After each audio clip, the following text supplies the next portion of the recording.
ដល់ឆ្ងាយជើងជាប់ច្បាក់ដៃអត់មានប្រាក់ដល់សុំអ្នកណាជិនជើងចូលស្រុកគេឃើញស្នាមសាក់គេចង់បបាក់ខ្ញុំស្រែកតវ៉ាមើលដៃខាងស្នាមដាបជាងបលាក់មិនដួលមិនបាក់នេះកូនអ្នកសាក់ដាក់ដៃពឹងទុំទូត្រូវគេកាក់ចិត្តមិនសោះស្នាមងើបចូលតវ៉ា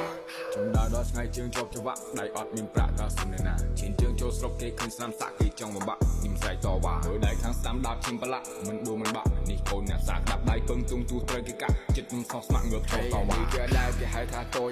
អ្នកសាគេហៅថាស្រោតនេះគេដែរគេហៅថាតូចឃើញចាប់ទៅដើមមករហូតអានេះគេដែរគេហៅថាតូចឃើញខ្ញុំទៅខ្ញុំកាច់កោតែនេះគេដែរគេហៅថាតូចគ្រឿងចានដែលបានបលាប់ប្លោចិត្តព្រៀងកាយក៏មិនស្ដាយតូចហ៊ានយកជីវិតមកបដូរទីជើងទាត់ផ្កាយដើរមកឆ្ងាយមានចម្ងាយរាប់ម៉ឺនគីឡូដើរចេញពីផ្ទះក៏ពេលហាត់បាយមិនដួលមិនបាក់នៅមានចំហកំហឹងពេញខ្លួនដើរចេញទៅមុខមានរត់អំណាចដូចព្រាឌីកូមានដៃមកគូមានជើងមកគូខ្លាច់អីនឹងស៊ូបើចង់ទៅឆ្ងាយជាគុំរូគុំដេរអ៊ូគុំទុកវាយូរប្រយ័ត្នស្ដាយបើយើងលូកចាប់ទៅចាប់ឲ្យច្បាស់មាសឬក៏ដាស់ថិតលើយើងហើយសឬក៏ខ្មៅខ្លើឬក៏ឆៅឆ្លាតឬក៏ខ្លៅថិតលើយើងហើយ